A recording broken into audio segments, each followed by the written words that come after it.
Only Love is Real by Brian Weiss. An abortion or a miscarriage usually involves an agreement between the mother and the soul that would enter the baby. Either the baby's body would not be healthy enough to carry out its planned tasks in the coming life, I continued, or the timing was not right for its purposes, or the outside situation had changed, such as the desertion of the father when the baby's or the mother's plans required a father figure. Do you understand? Yes, he nodded, but he didn't look convinced. Sometimes our old, fixed beliefs interfere with the acquisition of new knowledge. I went back to the basics. I will tell you only about my own research, I explained, not about what I have read or heard about from others. The information comes from my patients, usually when they're deeply hypnotized. Sometimes the words are theirs, and sometimes they seem to be coming from another higher source. Pedro nodded his head again, not speaking. My patients tell me that the soul does not enter the body right away. Around the time of conception, a reservation is made by the soul. Now, no other soul can have that body. The soul who has reserved that particular baby's body can then come into and out of the body as it wishes. It is not confined. This is similar to people in comas, I added. Pedro nodded in understanding, still not speaking, but listening intently. During pregnancy, the soul is gradually more and more attached to the baby's body, I went on, but the attachment is not complete until around the time of birth, either shortly before, during, or just after. I emphasized this concept by joining my hands at the base of my palms, forming a 90-degree angle. Then I slowly closed my hands so that the rest of my palms and my fingers met, like the universal hand symbol for prayer, denoting the gradual attachment of the soul to the body. You can never harm or kill a soul, I added. The soul is immortal and indestructible. It will find a way to return if that is the plan. The Vietnamese Buddhist monk and philosopher Thich Nhat Hanh writes about enjoying a good cup of tea. You must be completely awake in the present to enjoy the tea. Only in the awareness of the present can your hands feel the pleasant warmth of the cup. Only in the present can you savor the aroma, taste the sweetness, and appreciate the delicacy. If you are ruminating about the past or worrying about the future, you will completely miss the experience of enjoying the cup of tea. You will look down at the cup and the tea will be gone. Life is like that. If you are not fully in the present, you will look around and it will be gone. You will have missed the feel, the aroma, the delicacy, and beauty of life. It will seem to be speeding by you. The past is finished. Learn from it and let it go. The future is not even here yet. Plan for it, but not waste your time worrying about it. Worrying is worthless. When you stop ruminating about what has already happened, when you stop worrying about what might never happen, then you will be in the present moment. Then you will begin to experience joy in life. Love can grow and bloom even in frozen soil and in the harshest conditions. It exists everywhere and all the time. Love is a flower for all the seasons.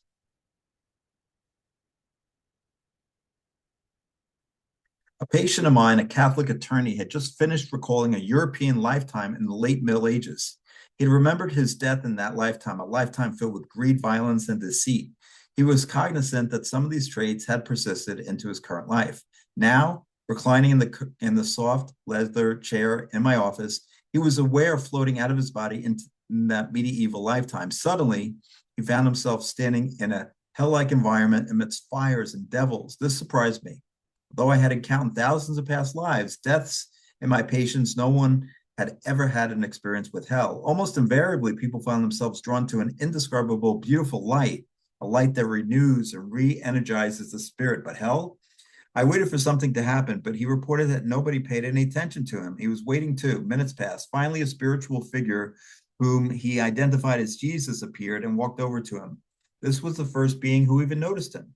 Don't you realize that this is all an illusion? Jesus said to him, only love is real.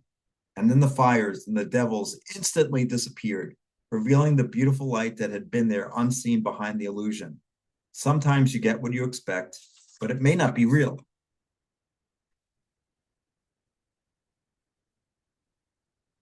I too began to contemplate Pedro's lessons. Over the centuries since Pedro's senseless death in a fortress far removed from an English home, gold had changed to dollars and pounds and yen and pesos. But we are still killing each other for it. Indeed, this has been going on throughout history. How very little we have learned over the centuries. How much more do we need to suffer before we once again remember about love. Why is everybody so obsessed with living longer? Why squeeze a few more unhappy years out of the geriatric end? Why the preoccupation with cholesterol levels, brand diets, lipid counts, aerobic exercise, and so on? Doesn't it make more sense to live joyously now, to make every day full, to love and be loved, rather than worry so much about your physical health and an unknown future? What if there is no future? What if death is a release into bliss? Remember, the voice said, remember that you are always loved, you are always protected, and you are never alone. You are also a being of light, of wisdom, of love, and you can never be forgotten. You can never be overlooked or ignored. You are not your body, you are not your brain, not even your mind. You are spirit. All you have to do is to reawaken to the memory to remember. Spirit has no limits, not the limit of the physical body, nor of the reaches of the intellect or the mind. As the vibrational energy of spirit is slowed down so that more dense environments such as your three-dimensional plane can be experienced, the effect is for spirit to be crystallized and transformed into denser and denser bodies. The densest of all is the physical state. The vibrational rate is the slowest. Time appears faster in this state because it is inversely related to the vibrational rate. As the vibrational rate is increased, time slows down. This is how there can be difficulty in choosing the right body, the right time of reentry into the physical state. Because of the disparity of time, the opportunity might be missed. There are many levels of consciousness, many vibrational states. It is not important that you know all of these levels. The first level of the seven is that which is most important to you. It is important to experience in the first plane rather than to abstract and intellectualize about the higher planes. Eventually, you will have to experience them all. Your task is to teach of experience, to take that which is belief and faith and transform it into experience so that the learning is complete, because experience transforms belief. Teach them to experience, remove their fear, teach them to love and to help one another. This involves the free will of others, but to reach out with love, to reach out with compassion, to help others, this is what you must do on your plane. Humans always think of themselves as the only beings. This is not the case. There are many worlds and many dimensions, many more souls than there are physical containers. Also, the soul may split if it wishes and have more than one experience at the same time.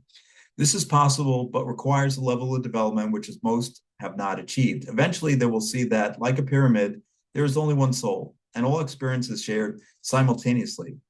But this is not for now. All is love. All is love. With love comes understanding. With understanding comes patience. And then time stops and everything is now. Instantly, I comprehended the truth of these thoughts. Reality is the present. Dwelling in the past or future causes pain and illness. Patience can stop time. God's love is everything.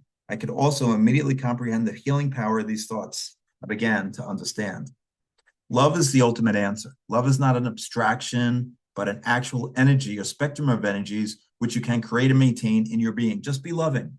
You are beginning to touch God within yourself. Feel loving. Express your love. Love dissolves fear. You cannot be afraid when you're feeling love. Since everything is energy and love encompasses all energies, all is love. This is a strong clue to the nature of God. When you're loving and unafraid, you can forgive. You can forgive others and you can forgive yourself. You begin to see with the proper perspective. Guilt and anger are reflections of the same fear. Guilt is a subtle anger directed inward. Forgiveness dissolves guilt and anger. They are unnecessary, damaging emotions. Forgive. This is an act of love. Pride can get in the way of forgiving. Pride is one manifestation of ego. Ego is the transient false self. You are not your body. You are not your brain. You are not your ego. You are greater than all of these. You need your ego to survive in the three-dimensional world, but you need only that part of the ego which processes information. The rest, pride, arrogance, defensiveness, fear, is worth and useless. The rest of the ego separates you from wisdom, joy, and God. You must transcend your ego and find your true self. The true self is the permanent, deepest part of you. It is wise, loving, safe, and joyful. Intellect is important in the three-dimensional world, but intuition is more important. You have reversed reality and illusion. Reality is the recognition of your immortality, divinity, and timelessness. Illusion is your transient, three-dimensional world. This reversal is damaging to you. You yearn. When you look into the eyes of another, any other, and you see your own soul looking back at you, then you will know that you have reached another level of consciousness. In this sense, reincarnation does not exist for all lives and all experiences are simultaneous. But in the three-dimensional world, reincarnation is as real as time, or as a mountain or as the oceans. It is an energy like other energies, and its reality depends on the energy of the perceiver. As long as the perceiver perceives a physical body and solid objects, reincarnation is real to that perceiver. The energy consists of light and love and knowledge. The application of this knowledge is a loving way is wisdom. There is currently a great lack of wisdom on your plane. Ego creates illusion and hides truth. Ego must be dissolved, then truth can be seen. With love and understanding comes the perspective of infinite patience. What is your hurry? There is no time anyway. It only feels that way to you. When you are not experiencing the present, when you're absorbed in the past or worried about the future, you bring great heartache and grief to yourself. Time is an illusion too. Even in the three-dimensional world, future is only a system of probabilities. Why do you worry so? Therapy can be done to the self. Understanding is therapy. Love is the ultimate therapy. Therapists, teachers, and gurus can help, but only for a limited time. The direction is inward, and sooner or later, the inward path must be trod alone. Although in reality, you are never alone. Measure time, if you must, in lessons learned, not in minutes or hours or years. You can cure yourself in 5 minutes if you come to the proper understanding, or in 50 years. It is all the same thing. The past must be remembered and then forgotten. Let it go. This is true for childhood traumas and past life traumas, but this is also true for attitudes, misconceptions, belief systems drummed into you for all old thoughts. Indeed, for all thoughts. How can you see freshly and clearly with those thoughts? Meditation and visualization will help you stop thinking so much and will help you begin the journey back. Healing will occur. You will begin to use your unused mind. You will see, you will understand, and you will grow wiser. Then there will be peace. You have a relationship with yourself as well as with others, and you have lived in many bodies and in many times. So ask your present self why it is so fearful. Why are you afraid to take reasonable risks? Are you afraid of your reputation, afraid of what others think? These fears are conditioned from childhood or before. Ask yourself these questions. What's to lose? What is the worst that can happen? Am I content to live the rest of my life this way against the backdrop of death? Is this so risky? In your growth, do not be afraid of evoking anger in other people. Anger is only a manifestation of their insecurity, but fearing this anger could hold you back.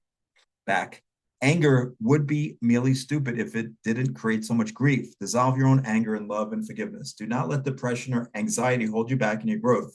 Depression is losing perspective, forgetting and taking time for granted. Sharpen your focus, reset your values. Remember what should not be taken for granted. Shift your perspective, remember what is important and what is less important. Get out of the rut, remember to hope. One by one, I faced my fears. Security was the first. Money is neither good nor bad, and although important at times, it confers no real security. I needed more faith. In order to take risks, to commit myself to right action, I had to know that I would be all right. I examined my values, what was important in my life and what was not. As I remembered and realigned my faith and values, my concerns about money and security disappeared like a fog lifting in the sunlight. I felt very safe. I looked at my indispensability and my need to feel important. This is another illusion of the ego. We are all spiritual beings, I remembered. All of us are equal beneath our exteriors. All of us are important. My need to be special, to be loved, can only truly be met at a spiritual level, from deep within myself, from the divinity within. My family could help, but only up to a point. Certainly not my patients. I could teach them and they could teach me. We could help each other for the while, but we could never satisfy each other's deepest needs. That quest is a spiritual one. You probably have met the other souls farther out on your tree in previous lifetimes. They may have been in many different relationships with you. Their interactions may have been extremely brief. Even a 30-minute encounter could have helped you learn a lesson to help them or the both of you, is usually the case. One of these souls may have been the beggar in the road to whom you gave a heart's gift, allowing you to extend your compassion to another human being and allowing the recipient to learn about receiving love and help. You and the beggar may have never met again in that lifetime, and yet you are part of that drama. Your meetings vary in duration, 5 minutes, 1 hour, a day, a month, a decade, or more. This is how souls relate. Relationships are not measured in time, but in lessons learned. It is the reaching out with love to help another that is important, not the results. Reach out with love.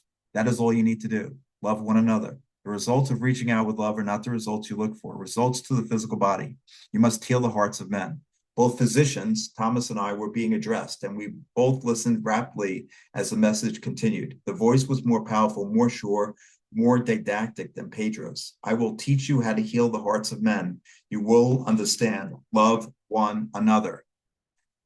Love is like a fluid, she began. It fills up crevices. It fills empty spaces of its own accord. It is people who stop it by erecting false barriers. And when love cannot fill our hearts and our minds, when we are disconnected from our souls, which consist of love, then we all go crazy.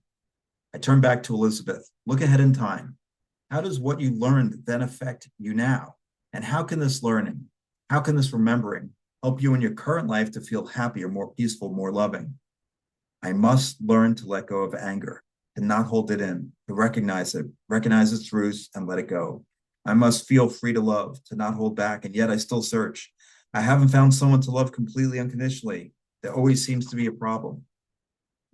We are all psychics, and we are all gurus. We have merely forgotten.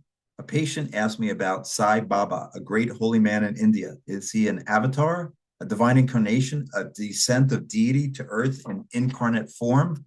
I don't know, I replied, but in some sense, aren't we all? We are all gods. God is within us. We should not be distracted by psychic abilities, for these are merely signposts along the way. We need to express our divinity and our love by good deeds, by service. Perhaps no one should be anyone else's guru for longer than a month or two. Repeated trips to India are not necessary since the real journey lies within. There are distinct benefits to having one's own transcendent experiences to begin opening up to the realization of the divine, to the understanding that life is so much more than meets the eye. Oftentimes, you don't believe it if you don't see it. Our path is an inward one. This is the more difficult path, the more painful journey. We bear the responsibility for our own learning. This responsibility cannot be externalized and dumped on someone else or some guru. The kingdom of God is within you.